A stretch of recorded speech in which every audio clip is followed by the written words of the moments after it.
firman Tuhan pada sore hari ini yang saya ambil dengan sebuah judul Damai Sejahtera Kebutuhan Fundamental Anak Tuhan, ya. Jadi damai sejahtera adalah kebutuhan fundamental anak Tuhan. Kita tahu fundamental adalah sesuatu yang mendasar, yang pokok, yang menjadi inti, ya, bagi semua hal. Ya, jadi sekali lagi damai sejahtera adalah kebutuhan yang fundamental, yang sangat pokok, ya, sangat mendasar, ya, bagi anak-anak Tuhan, ya. Puji Tuhan. Nah, kalau saudara melihat, mungkin ada beberapa yang pernah melihat apa ini namanya, piramid Maslow, ya. Abraham Maslow, seorang bapak psikolog, ya, dia menggambarkan kebutuhan dari manusia dari mulai yang paling dasar. Dia mengambil yang paling dasar. Sebentar ya. Oke, saya agak kurang jelas di situ bacanya. Yang paling dasar adalah psychological needs, ya. Kebutuhan psikologi, ya. Yaitu makan, minum, ya, termasuk gula, garam, protein, serta kebutuhan istirahat dan seks.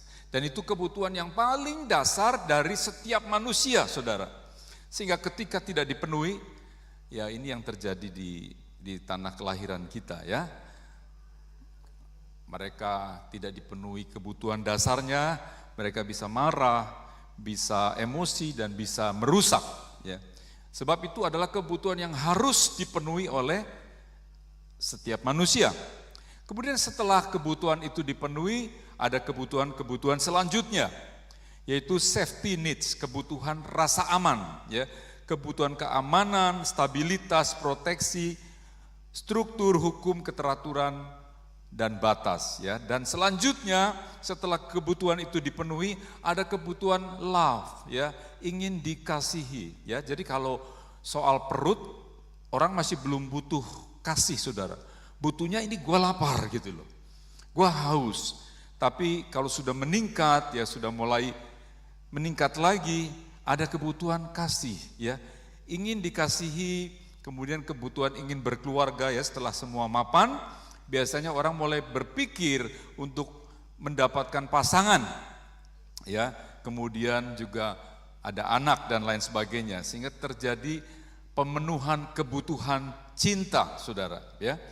Dan meningkat lagi yaitu self esteem, ya, penghargaan dari orang lain, ya. Setelah semuanya dipenuhi, aku ini butuh dihargai gitu loh, ya. Aku butuh ada confidence, butuh kemandirian, kehormatan, dan apresiasi, yaitu setelah kebutuhan rasa sayang dipenuhi, saudara.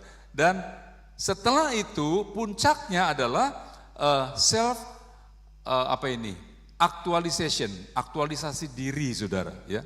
Dan ini bisa kita ketahui dari beberapa orang yang kaya, orang yang terkenal. Setelah dia mapan, setelah dia mencapai puncaknya, ya, pada umur-umur yang sudah lumayan sepuh, mereka menjadi filantropis, ya. Mereka menjadi penyumbang, mereka menjadi penemu-penemu, ya, mendanai sesuatu yang pokoknya dia ingin membaktikan dirinya berdasarkan pengalaman-pengalaman waktu mudanya, yaitu itulah urutan daripada kebutuhan menurut Abraham Maslow, ya. Tetapi ada kekurangan menurut saya, sebab hanya makan, minum, gula, garam, protein itu belum yang dasar, saudara, belum yang fundamental.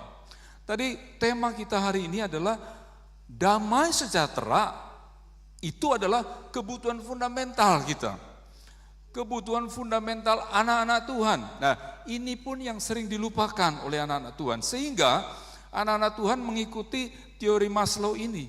Yang dicari adalah hal-hal yang sebenarnya tidak terlalu fundamental, ya. Satu contoh, saudara, ketika saudara mendapatkan semua itu, ya, katakan saudara mendapatkan keluarga, mendapatkan apa nih yang di atasnya lah, kebutuhan keamanan. Tapi kalau saudara tidak punya damai sejahtera, tidak memiliki damai sejahtera, apa artinya saudara? Ya saya membayangkan ketika orang sudah menjadi kaya, tapi tidak damai. Banyak saudara ya, saya mendengarkan, kita semua mendengar, banyak orang yang bundir-bundir. Orang yang kaya, orang yang terkenal, selebritis bundir. Karena mereka sudah mendapatkan segala sesuatunya, tapi mereka tidak damai sejahtera. Sehingga saya benar-benar bisa mengatakan bahwa yang fundamental, yang paling dasar sebelum makan, minum, dan lain sebagainya adalah kebutuhan damai sejahtera, saudara. Orang boleh kurang makan, ya saya sering membayangkan ketika di Jakarta, saya suka lari di Jalan Tomang Raya, kalau masih ingat Tomang Raya, itu ada jembatan, di bawah jembatan ada keluarga, kalau biasanya disebut apa itu? Pemulung yang tinggal di situ, saudara. Dan mereka suka goreng-goreng ya, kayak ikan asin apa. Saya sering melihat, saudara, betapa ada satu kedamaian. Ya bukan karena di bawah jembatan damai, enggak saudara.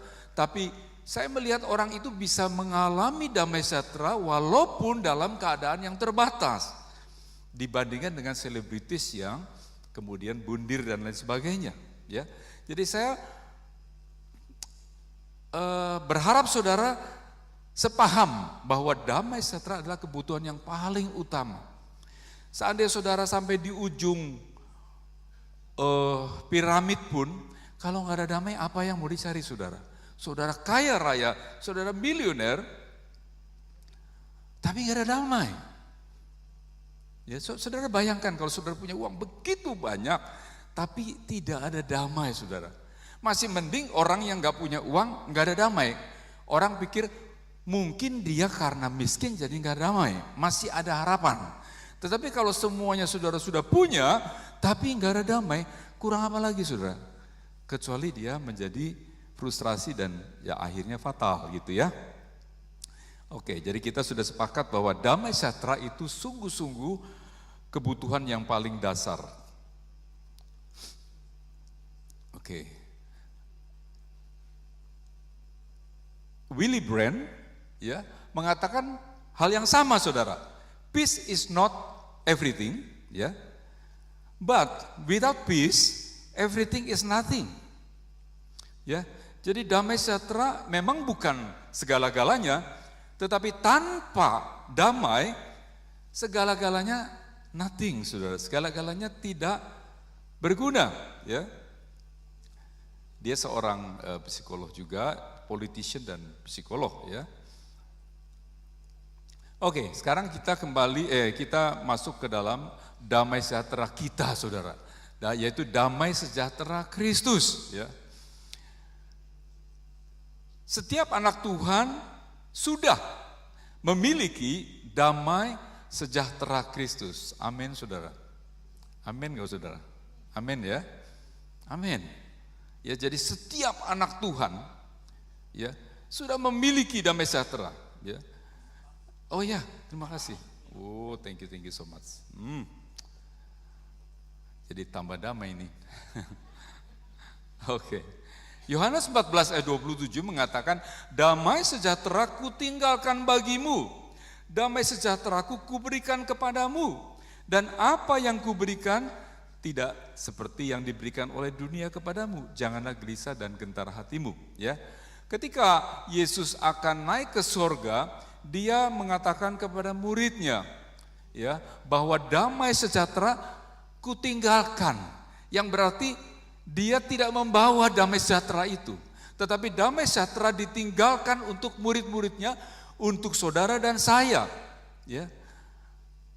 Kemudian juga diwujudkan dalam Galatia 5:22. Tetapi buah roh ialah kasih, sukacita, damai sejahtera, ya. Jadi apa yang Tuhan katakan itu diwujudkan melalui Roh Kudus, sehingga ketika saudara dan saya menerima Yesus, bertobat, pertama kali saudara merasakan ada jamahan Tuhan dan Yesus sendiri tinggal, Roh Kudusnya tinggal di dalam kita, maka damai sejahtera itu ada dalam kita. Ya, makanya orang-orang yang baru bertobat, yang cinta mula-mula, bisa merasakan, saudara, bisa merasakan ada perbedaan hidupnya, lebih damai. Ya, saya yakin saudara punya pengalaman itu. Ya, oke. Ya, Yesaya 95 juga mengatakan bahwa sebab seorang anak telah lahir untuk kita, seorang putra telah diberikan untuk kita, yang bernama adalah Raja Damai. Jadi damai sejahtera itu adalah Kristus sendiri, Yesus sendiri. Ketika kita terima Yesus, kita terima damai sejahtera. Ya.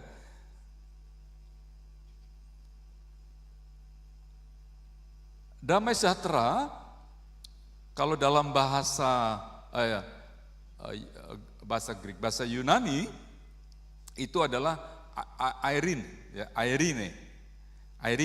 Tetapi bahasa Ibraninya adalah Shalom. Ya, makanya kita senang mengatakan Shalom. Saya juga senang mengatakan Shalom. Ya, karena Shalom itu adalah punya arti aman, baik, bahagia, ya, ramah, positif semua, saudara.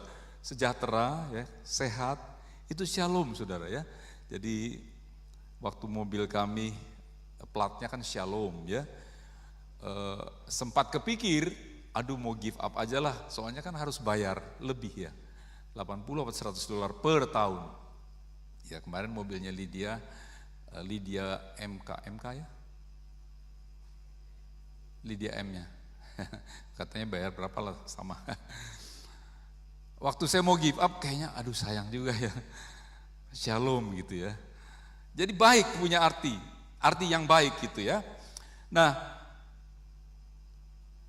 tapi perlu saudara ketahui bahwa Shalom, damai sejahtera Kristus, sangat berbeda dengan damai sejahtera dari dunia ini, saudara. Ya, sehingga bisa dikatakan DSK, singkatan damai sejahtera Kristus, adalah dalam keadaan kita baik dan tidak baik. Jadi damai sejahtera Kristus bisa dialami ketika kita baik dan tidak baik. Tetapi damai sejahtera dunia adalah dalam keadaan kita baik-baik saja. Ketika akun bank bagus, ketika ada kenaikan gaji, ya, ketika ada bonus-bonus, ada bepergian, sesuatu yang enak gitu ya, itu damai, saudara. Memang kita bisa merasakan, aduh, apalagi yang suka pergi nih, yang suka healing ya, senang saudara, senang. Ya saya kapan ya ke airport ya, lupa ya. 2 minggu lalu sama tengok James ya. Saya 2 minggu lalu ketemu keponakan saya hanya di airport, saudara. Saya nggak tahu perasaan saudara ya. Waktu saya, kemarin juga waktu antar si Koni. Waktu antar Koni juga saya ikut masuk, saya numpang ke toilet itu ya. Perasaan kalau di airport kayak ada rasa bahagia, saudara. Benar nggak sih? Padahal saya nggak ikut terbang, tapi kayak mau ikut gitu. Kenapa? Susah. Oh, ya itu nanti dong. Ini senang dulu aja. Jadi setiap ke airport tuh ada perasaan senang. Apa karena pengalaman saya ke luar negeri ya, mungkin ya, ke Indonesia. Jadi bisa merasakan damai dengan kondisi yang senang, saudara. Itu gampang ya. Tetapi damai sejahtera dunia tidak bisa muncul ketika segala sesuatu tidak baik-baik saja, ya. Saya yakin saudara juga setuju ya, ketika ada hal yang tidak baik-baik, susah untuk damai. Ya susah untuk damai ya. Itu sebabnya Filipi 4 ayat 7, maaf salah tulis, damai sejahtera Allah yang melampaui segala akal akan memelihara hati dan pikiranmu dalam Kristus Yesus. Kata melampaui segala akal itu gak masuk akal, saudara. Lah orang sedih kok damai, Orang susah kok damai, orang rugi kok damai, orang lagi demo kok damai. Tapi ini hal yang luar biasa di dalam Tuhan, di mana dalam kondisi yang buruk pun kita bisa alami damai sejahtera Allah. Dan ini hanya orang-orang yang mengenal Kristus, yang menerima Yesus sebagai juru selamat bisa mengalami hal itu, saudara. Kalau mau kejiwaan bisa-bisa saja kita senang, pura-pura senang, tapi nggak bisa juga lama, saudara. Ya, jadi satu-satunya kita bisa mengalami damai sejahtera di saat saudara tidak baik-baik saja, ya. Yang tidak masuk akal adalah damai sejahtera Allah bisa dialami oleh anak-anak Tuhan. Ya, ini ajaib, sesuatu yang tidak masuk akal, betul, ya, nggak masuk akal. Dan itu harus dialami oleh setiap anak Tuhan, ya. Oke.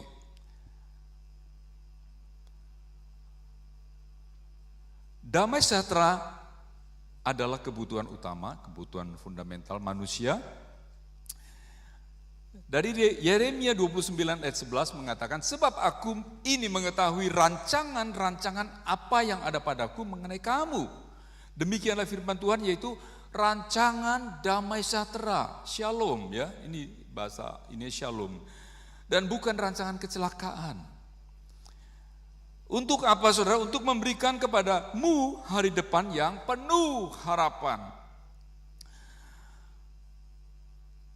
Allah kita Allah yang very good planner, saudara, ya. Dia perencana yang luar biasa. Tentu luar biasa karena bisa merencanakan dunia ini dan segala isinya. Tapi dia juga tahu, saudara, bahwa manusia nanti di dalam kehidupannya akan ada banyak perkara-perkara yang tidak damai sejahtera, saudara. Ada banyak hal-hal yang membuat saudara dan saya kehilangan sukacita. Ya, kita tentu setiap kita mengalami, saudara, ya. Ada hal-hal yang tidak enak gitu, ya. Sehingga Allah merancang, ya, dan memperkatakan melalui Yeremia bahwa rancangan yang ada padaku mengenai kamu, yaitu rancangan damai sejahtera. Ini planning Allah, Allah yang memberikan bahwa one day saya akan berikan ini, ya, yang kemudian melalui Yesus dan Roh Kudusnya. Untuk apa? Untuk hari depan yang penuh harapan. Tadi saya katakan banyak orang yang bundir, banyak orang yang putus asa dalam hidup ini. Allah tahu, saudara, Allah tahu. Sehingga Allah perlu memberikan damai sejahtera untuk kita punya harapan, ya. Hari depan yang penuh harapan. Kata harapan itu adalah satu hal yang sangat positif dan sangat memberikan satu energi yang luar biasa, saudara. Coba bayangkan ketika saudara menunggu anggota keluarga saudara, pasangan saudara atau siapapun yang saudara kasihi, mereka di kamar operasi, saudara menunggu di depan. Kemudian di tengah-tengah saudara menunggu, dokter itu keluar. Ketika dokter itu keluar mengatakan, jangan khawatir, harapannya, ada harapan atau harapannya sekian, yang cukup tinggi, baru harapan, saudara. Orangnya belum keluar dari ruang operasi, orangnya belum kelihatan sembuh, tapi kata harapan itu sudah membuat kita sangat bersuka cita. Iya Pak, ya, saudara? Setuju, ya? Bahkan firman Tuhan katakan harapan seperti jangkar. Ya, saudara, kalau lihat kapal, ya, nggak tahu kapal zaman sekarang pakai jangkar atau enggak, ya. Ketika berlabuh, dia bisa terbawa oleh ombak kapal sebesar itu, tapi dia turunkan jangkar sehingga dia tidak goyah. Ya, jadi damai sejahtera seperti jangkar, membuat saudara dan saya tidak menjadi goyah dalam kondisi apapun, saudara. Ya.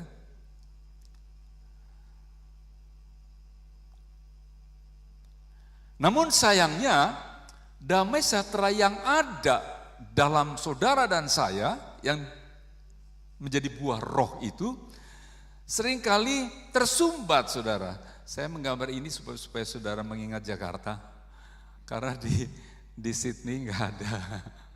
Ya, ini pemandangan ini nggak ada loh di sini ya, nggak ada loh. Ya, jadi memori sedikit lah ya. Kemayoran, wah iya itu tempatnya. Baunya ya saudara ya. Satu kali saya nginep di Citraland, saudara. Waktu zaman Ahok, itu sungai di belakang Citraland bersih sekali.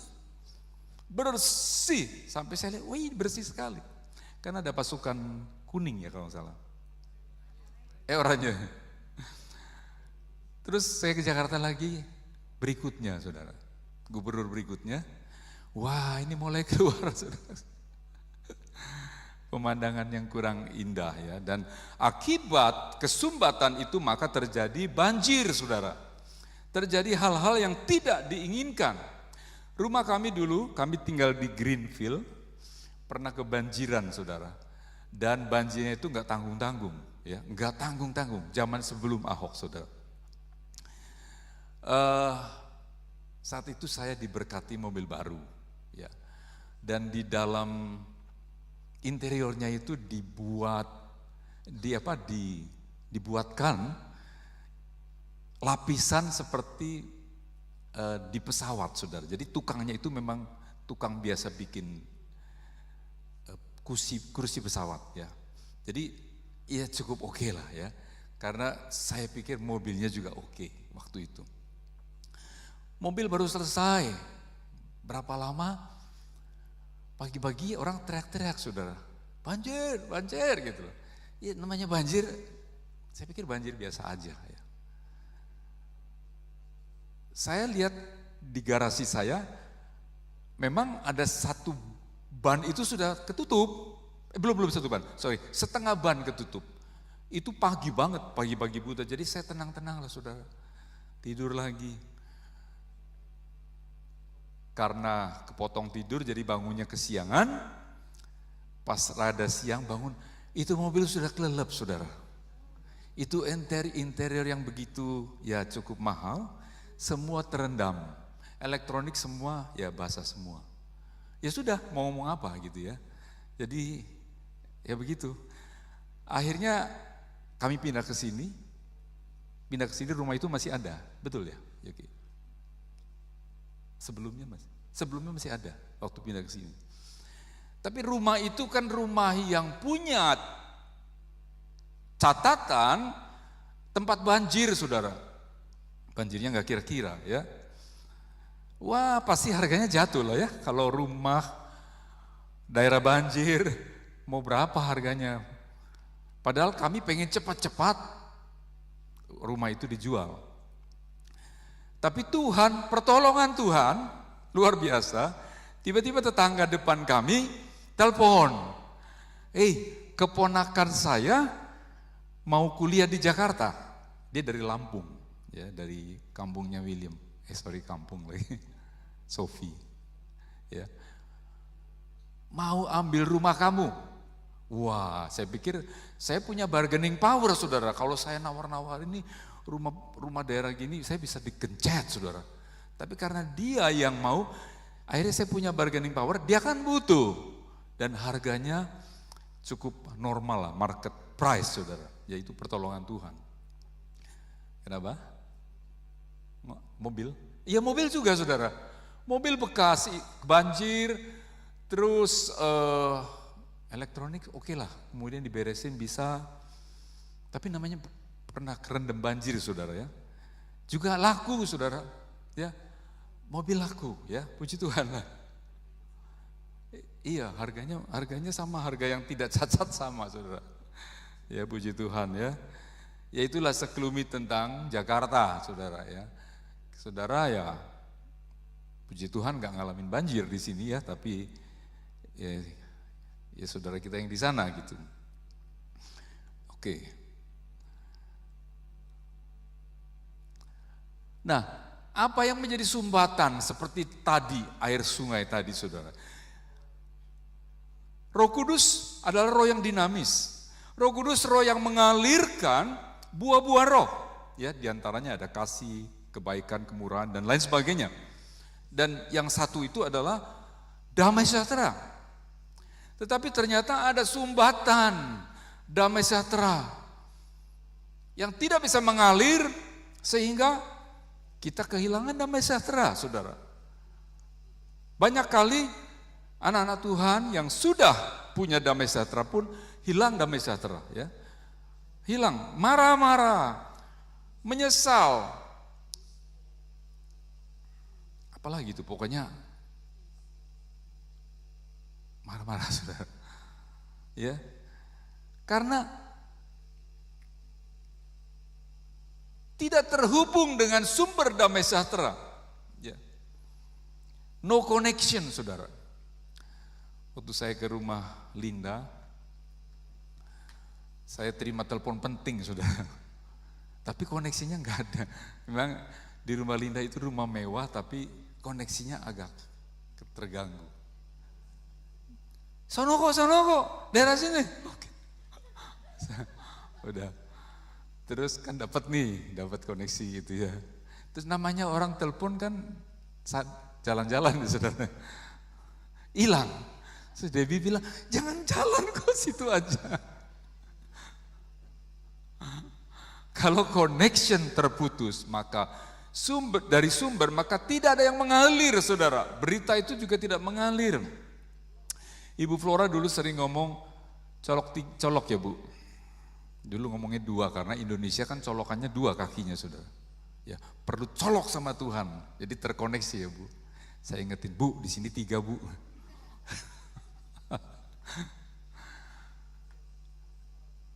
Ketika saudara tidak ada koneksi, yang sumber damai sejahtera itu yang terhenti, saudara. Nah, apa yang membuat saudara dan saya kehilangan connection? Yang pertama adalah dosa. Yesaya 59 ayat 2 yang mengatakan bahwa dosa yang memisahkan antara Allah dengan kita. Ya, tentu kita tahu cerita Adam dan Hawa. Ketika dia jatuh dalam dosa, maka dia terpisah sebab Allah tidak bisa bercampur dengan dosa. Dia Allah yang maha kudus, dia tidak bisa bercampur dengan dosa. Itu di zaman Adam dan Hawa. Di zaman Perjanjian Lama, saudara. Mungkin ada saudara yang mengatakan, loh kan sekarang Perjanjian Baru, ya. Tuhan Yesus sudah mati buat kita. Apakah iya kemudian Allah menjauh dari kita ketika kita berbuat dosa? Saya mau mengatakan kepada saudara bahwa Allah tidak pernah meninggalkan saudara dan saya. Roh Kudus yang ada dalam kita tetap ada di situ.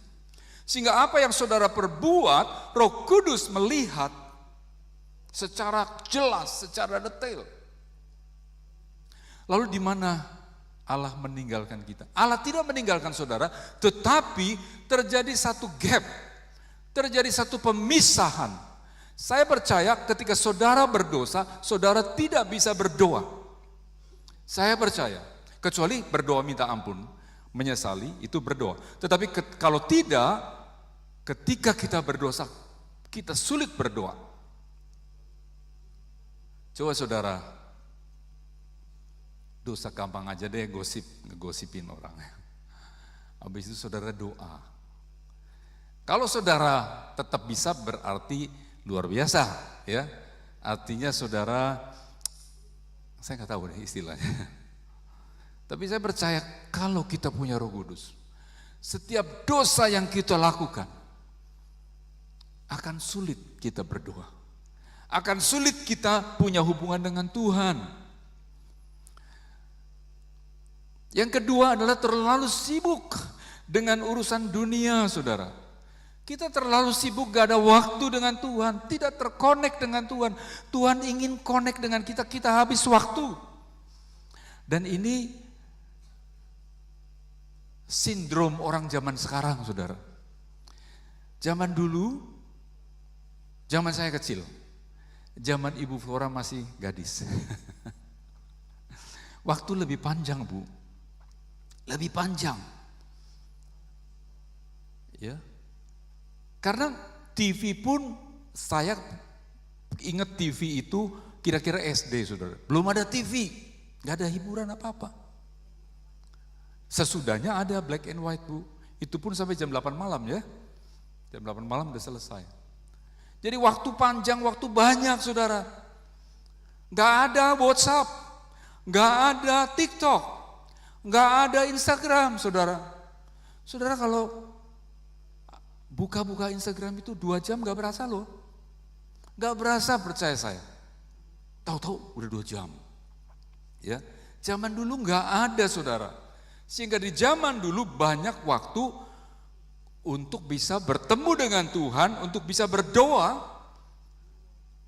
dibandingkan zaman sekarang. Belum pekerjaan yang menuntut waktu yang lebih lagi, saudara. Habis. No connection dengan Tuhan. Bagaimana sumber damai sejahtera itu bisa mengalir? Karena gak ada koneksi. Yang pasti yang terakhir adalah cinta dunia. Ketika saudara dan saya mencintai dunia ini, ya, maka standar damai sejahtera akan menjadi standar dunia ini. Ya. Kalau saudara bisa beli mobil bagus, kalau saudara bisa beli rumah bagus, kalau saudara bisa beli baju bagus, saudara akan alami damai. Karena cinta kita bukan kepada Tuhan, tetapi kepada dunia ini. Saudara akan di-drag cinta saudara fokus kepada dunia. Dan sosmed ini membuat kita seperti itu, saudara. Belum lagi iklan-iklan, ya. Ya, ini kita banyak penggemar Temu, saudara. Murah meriah tapi iklannya hebat sekali gitu, ya. Terus jadi kepingin kan, pengen beli yang tadinya nggak kepingin beli. Fokus kita sudah kepada dunia sehingga kita tidak lagi cinta Tuhan, saudara. Yesus pernah mengatakan ketika kita cinta mamon berarti kita punya 2 Tuhan, dan itu tidak mungkin, ya. Pasti orang lebih mengasihi salah satu, mamon, saudara. Ya, ketika kita cinta dunia, pasti kita sudah mencintai dunia ini, saudara. Kehilangan cinta Tuhan. Yang pertama adalah sumbatan no connection, tidak terhubung dengan sumber damai sejahtera. Kedua, saudara, mencari damai sejahtera palsu. Banyak anak Tuhan terjebak. Tadi sudah saya kupas tentang cinta dunia.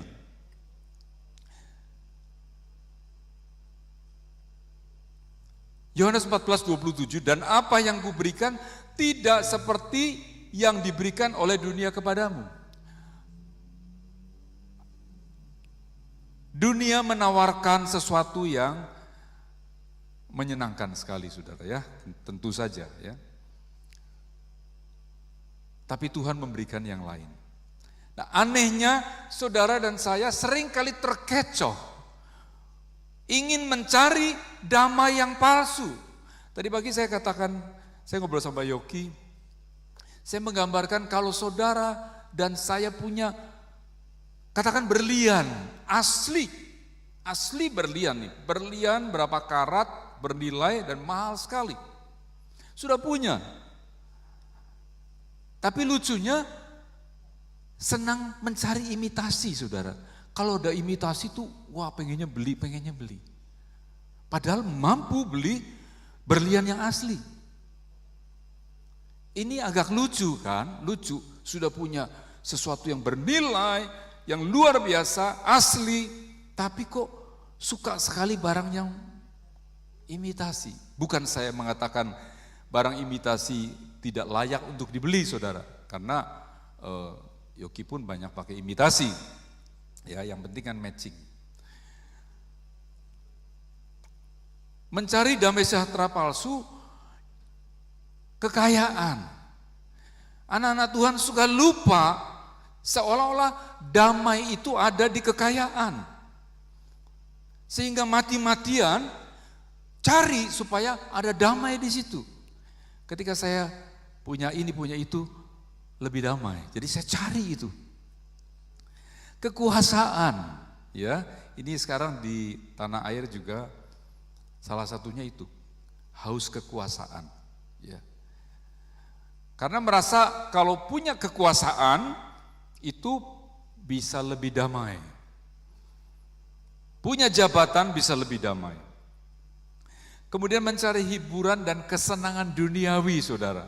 Saya tidak melarang bahwa saudara punya kesenangan hiburan dunia ini, ya, traveling, party, tapi bukan karena untuk mencari damai di situ, saudara.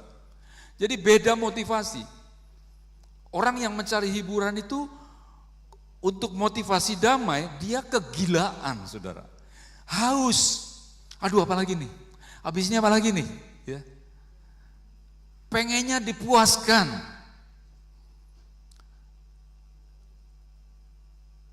Kemudian keindahan fisik, saudara. Ya, sekarang yang lebih ekstrim ya orang pengen fisiknya indah terus, ya. Ya, adik saya nggak mau sebut-sebut itu ya, tapi di Jakarta mulai populer.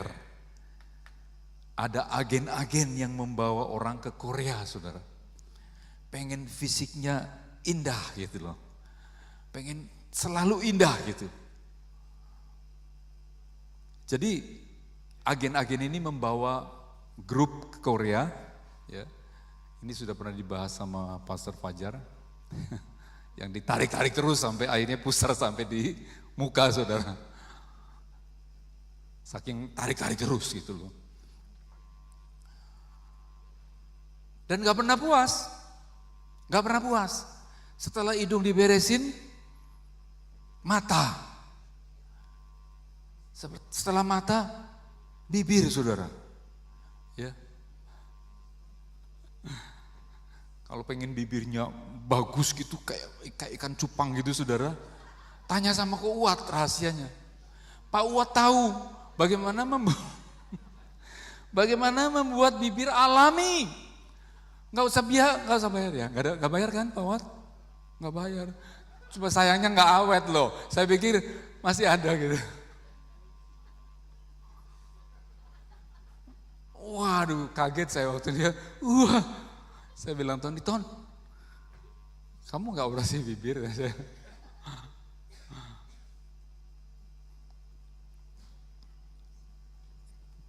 Ya, seperti yang Pak Fajar bilang, ditarik-tarik terus sampai akhirnya kacau, saudara. Ya, mereka pikir itu damai, saudara. Ternyata enggak. Tapi dicari, ya, dicari.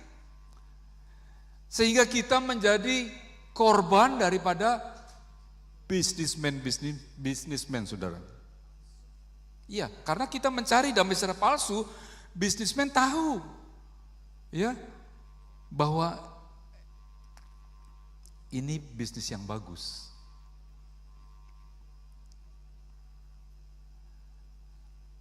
Terakhir, saudara, yang menyumbat adalah fokus kepada masalah. Kita tahu cerita Petrus yang tenggelam, saudara. Ketika perahu murid-murid Yesus, tidak ada Yesus di situ, hampir tenggelam, Yesus datang. Ya, hampir tenggelam, Yesus datang. Yesus tidak pernah terlambat. Yesus tidak pernah terlambat sedetik pun dalam menolong saudara dan saya. Hampir, baru hampir, saudara. Tapi kadang kita sudah teriak, saudara, ya, seperti murid-murid Yesus. Yesus datang dan ingin menolong murid-murid Yesus yang sedang panik, saudara. Satu murid yang sangat vokal dan sangat nyeleneh, ya, benar nggak sih Ardi, bahasa Jawa nyeleneh ya, nyeleneh. Petrus melihat pertama dia takut, itu hantu ya. Karena saya bisa maklum saudara, di tengah kegelapan ombak begitu, belum pernah ada cerita orang bisa berjalan di atas air, tahu-tahu datang begitu. Tentu yang paling gampang itu hantu. Tapi setelah Tuhan mengatakan bahwa dia Yesus, Petrus gagahan saudara. Yesus, kalau engkau Yesus, maka suruh aku berjalan di atas air seperti engkau. Lalu Yesus datanglah. Dan Petrus benar-benar bisa berjalan di atas air, saudara. Matius 14:30, tetapi ketika dirasanya tiupan angin, takutlah ia. Dan mulai tenggelam lalu berteriak, Tuhan tolonglah aku. Ya. Tuhan baik saudara, langsung dia tolong. Tuhan gak kayak kita, syukur loh gitu loh. Enggak. Ketika dirasanya tiupan angin, ketika Petrus fokus kepada Yesus, dia dengan santai dia bisa berjalan kepada Yesus. Tetapi ketika dirasanya tiupan angin, artinya dia mulai fokusnya kepada badai. Dan dia tenggelam. Demikian pula kita saudara. Ketika saudara dan saya mengalami masalah atau badai, biasanya fokusnya kepada badai. Fokusnya kepada masalah. Dan itu memenuhi pikiran kita saudara. Bangun tidur, mandi, makan, yang dipikirkan adalah masalah kita saudara. Dan itu manusiawi. Saya tidak mengatakan bahwa, ngapain sih kayak begitu. Yoki sering menguatkan saya, kalau saya khawatir, jangan khawatir gitu loh. Jangan khawatir. Lalu saya agak komplain saudara. Padahal dia ngomongin ayat loh. 365 dihitung itu banyak kata jangan khawatir ya. Artinya setiap hari gak boleh khawatir. Saya bilang, loh khawatir ini kan manusiawi, saya bilang gitu. Komplain ini gak senang dibilang, orang lagi khawatir kok jangan khawatir. Sampai saya bilang gini, khawatir itu respon manusia yang sedang mengalami sesuatu. Sampai saya bilang gini, kalau kamu lapar coba, saya ngomong, jangan lapar. Haus nih, jangan haus.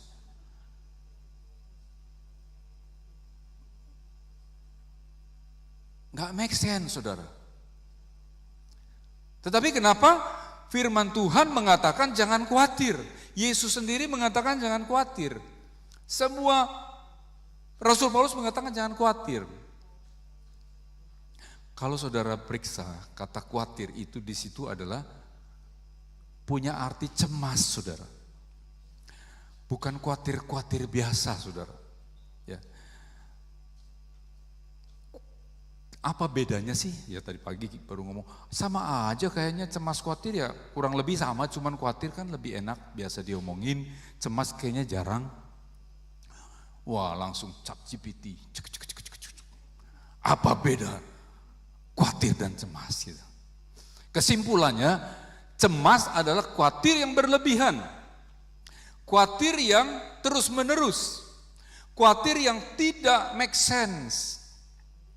Contoh saudara, ketika anak saudara lupa membawa lunchbox, tentu saudara sebagai ibu atau ayah yang punya rasa care kepada anaknya, khawatir saudara ya. Aduh, ya misalnya saudara sedang bekerja, terus ingat, aduh lunchboxnya ketinggalan atau lupa saya siapin. Pasti saudara khawatir anak saudara kelaparan. Dan itu sangatlah manusiawi dan sangat wajar. Sebab kekhawatiran adalah berguna untuk mencari solusi, saudara.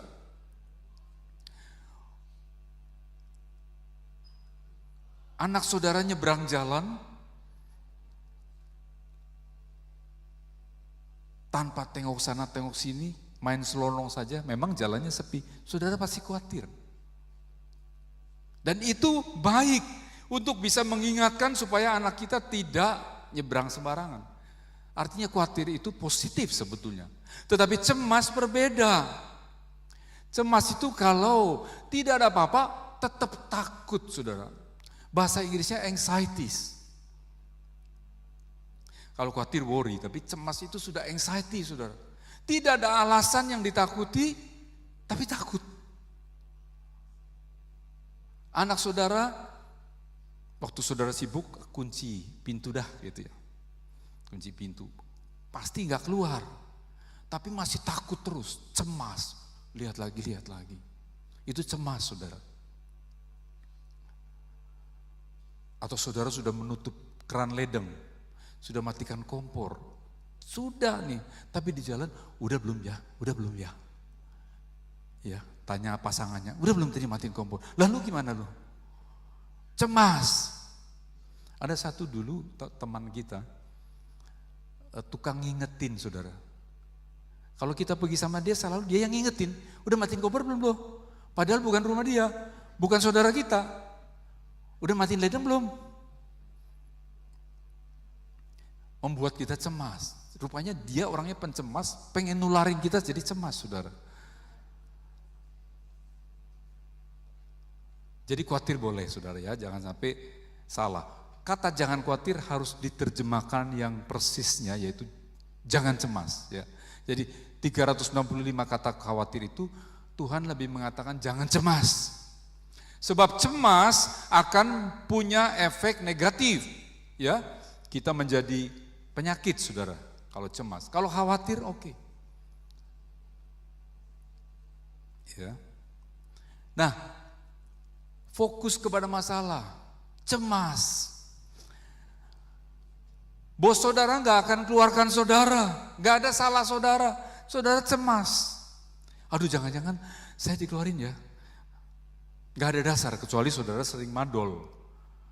Saudara berbuat salah, yaitu khawatir, boleh. Nah, kalau saudara dan saya mengalami sesuatu yang mencemaskan, Tuhan gak kasih. Ya, itu sebabnya jangan kita menjadi cemas. Ya. Orang yang cemas tadi dikatakan dikuasai oleh kecemasan. Kolose 3:15, hendaklah damai sejahtera Kristus memerintah dalam hatimu, karena untuk itulah kamu telah dipanggil menjadi satu tubuh dan bersyukurlah. Kata memerintah di sini sama dengan menguasai. Jadi instead of dikuasai oleh kecemasan, Kolose 3:15 menasihatkan ganti kecemasan itu dengan damai sejahtera. Jadi perlu usaha, saudara, ya. Memang nggak mudah, ya. Nggak mudah, saudara. Nggak mudah untuk bisa mengganti kecemasan dengan damai sejahtera.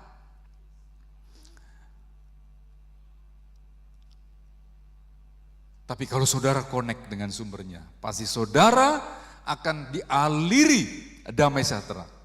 Dan damai sejahtera itu akan memerintah, menguasai pikiran dan hati kita, sehingga apa yang tadinya menguasai pikiran hati kita, kecemasan, itu tersingkir, saudara. Jangan fokus pada masalah. Tidak mudah, sangat tidak mudah. Saya tahu. Tapi kalau Alkitab ayat mengatakan damai sejahtera Kristus memerintah dalam hati kita, tentu ayat itu bisa work, saudara. Bisa working. Tapi fokus kepada Yesus. Apa yang dibutuhkan ketika badai menerpa kehidupan saudara? Mungkin di antara kita ada yang saat ini mengalami badai kehidupan saudara. Baik itu badai kesehatan, badai kehilangan, ya, kehilangan pekerjaan, kehilangan posisi, kehilangan pasangan hidup, ya, dan lain sebagainya. Kemudian mungkin ada badai keuangan, ya, tapi saya kira di sini enggak ya. Kalau saudara pinter-pinter mengatur, saya kira enggak ada badai keuangan, kecuali di negara kita dulu. Badai relasi, ya, hubungan yang tidak harmonis dengan bos kita, dengan pasangan kita, dengan anak kita, yang menjadi badai. Badai karir dan tujuan hidup. Saudara merindukan satu karir. Saudara mendambakan satu karir. Saudara punya tujuan, tapi ternyata itu menjadi badai. Apa yang dibutuhkan, saudara? Kita tidak bisa menghindari badai-badai ini, saudara. Sebab Tuhan Yesus tidak pernah menjanjikan jalan selalu rata. Langit selalu biru. Ada lagunya kalau nggak salah. Itu tidak pernah dijanjikan oleh Tuhan.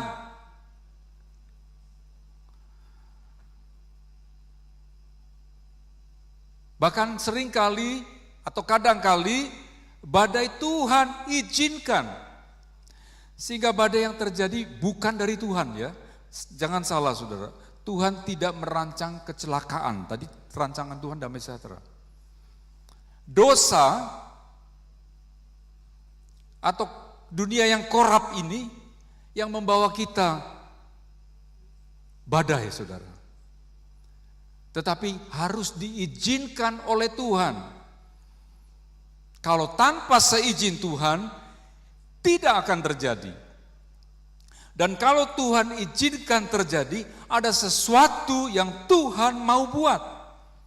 Roma 8:28, ya. Allah turut bekerja dalam segala hal untuk mendatangkan kebaikan. Memang ketika badai itu datang, kita bertanya, kebaikan apa ini badai Tuhan? Tapi kalau sudah kita lewati, saudara, ketika saudara melihat pelangi setelah badai, saudara bisa melihat betapa indahnya yang kita sudah lewati, saudara.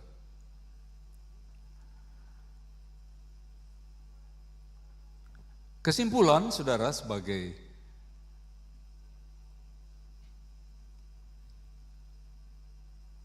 rema buat kita, ya. Pelihara damai sejahtera Kristus. Tanpa saudara pelihara, saudara akan kehilangan damai sejahtera Kristus. Dan saudara sebagai anak Tuhan tidak ada bedanya dengan orang yang tidak mengenal Tuhan, saudara. Betapa ruginya. Rugi sekali, saudara. Tapi untuk memelihara damai sejahtera Kristus, bereskan dosa di hadapan Tuhan. Tadi saya katakan seringkali Tuhan izinkan terjadi untuk kebaikan. Mungkin ada dosa yang kita belum bereskan di hadapan Tuhan. Melalui pengalaman badai ini, kita diminta untuk membereskan. Yang kedua, carilah damai sejati, bukan damai palsu yang tadi sudah dijabarkan, saudara. Damai sejati hanya datang dari Kristus, dari Yesus. Jangan coba mencari, saudara, damai-damai yang palsu. Karena damai itu hanya sebentar. Saudara punya sesuatu yang bagus. Bermimpi nih misalnya saya bermimpi punya mobil, ya, Tesla lah ya, Tesla. Bermimpi, saya dapat mimpi itu, mobil Tesla. Seberapa lama sih excitednya saya? Mobil baru biasanya, aduh lalat aja nggak boleh nempel, saudara ya. Gitu nggak, Ton? Nggak boleh. Dulu ada seseorang yang kalau waktu mobil baru nih, Dia bawa omanya jalan-jalan pakai mobil itu. Kalau buka pintu, hati-hati, takut kukunya ngegaruk. Itu baru saudara, kalau itu baru ya semua orang begitu. Dicuci, disik-sik, dilap-lap. Coba sebulan, coba 2 bulan, coba 3 bulan. Biasa aja. Akhirnya Tesla dan Honda Accord sama. Ayo sama-sama ke Sydney. Saya tantang Tony. Mana duluan sampai? Sampainya sama lah kan kecepatannya. Naik Tesla pengen di book, pengen di apa ya kena define. Sama saudara. Dulu ada Honda Accord Club ya, tapi saya kehilangan member nih. Dulu yang punya Honda Accord 3, saya, Dede, sama Roro. Sekarang nggak ada ya? Ya, nggak setia saudara. Saya masih Honda Accord. Dede udah nggak ada? Masih ada? Jangan jual dulu. Tunggu saya jual. Damai sejahtera palsu hanya sementara saudara. Untung.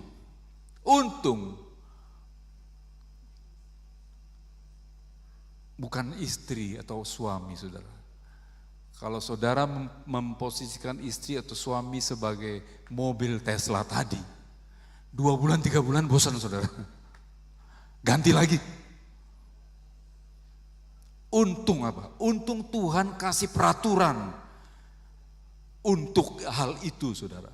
Ya, bahwa sekali sampai mati. Kalau nggak ada peraturan itu saudara, sama dengan Tesla. Gue bosen lah, pengen cari yang model ini. Yang ketiga, fokus pada Tuhan, ya, bukan kepada masalah. Walaupun masalah saudara dan saya seberat apapun, fokus kepada Tuhan. Connect, baca firman Tuhan. Tadi firman-Mu Tuhan, pelita bagi kakiku, itu benar saudara. Ketika saudara badai menerpa, saudara kalut, dengar firman Tuhan. Dan ini ajaibnya, firman Tuhan yang kita dengar akan membuahkan damai sejahtera. Ini ajaib loh, saya katakan ajaib, bukan perkara, ini kata-kata, apa kalau motivator itu kata-kata inspirasi atau kata-kata bijak gitu. No, sebab firman Tuhan adalah firman Tuhan adalah ya dan hidup ya. Ya dan amin. Juga firman Tuhan adalah firman Tuhan yang hidup. Dia bukan logos, bukan hanya catatan seperti kita baca-baca tadi inspirasi. Tetapi dia hidup, ada kuasa melalui firman Tuhan, dan saudara bisa merasakan, oh iya ya, kenapa tadi saya begini kok saya sekarang begini. Jangan pernah mencari solusi dunia saudara. Firman Tuhan pelita bagi kaki kita. Firman Tuhan petunjuk bagi kaki kita. Firman Tuhan firman yang ajaib yang menjadikan kuasa mujizat Tuhan nyata dalam hidup kita. Mungkin persoalan belum selesai. Mungkin badai masih menerpa. Badainya belum hilang saudara. Tetapi cara memandang badai itu, cara merespon badai itu sudah berbeda. Orang yang damai akan bisa mikir saudara. Ya, orang damai baru bisa mikir. Tetapi orang yang panik, orang yang tidak damai sulit untuk mikir. Logikanya mampet saudara. Yang ada hanya emosi, perasaan. Coba saudara cari kunci, ya, saudara kesel, nggak ketemu-ketemu saudara, malah nyalahin orang, kamu kali yang ngambil ya, tadi di sini kok, nggak ketemu. Tapi ketika saudara tenang, kunci itu muncul, oh di sini. Itu damai saudara ya. Oke, kita selesaikan, saya minta tim musik maju, kita nyanyi lagu tadi.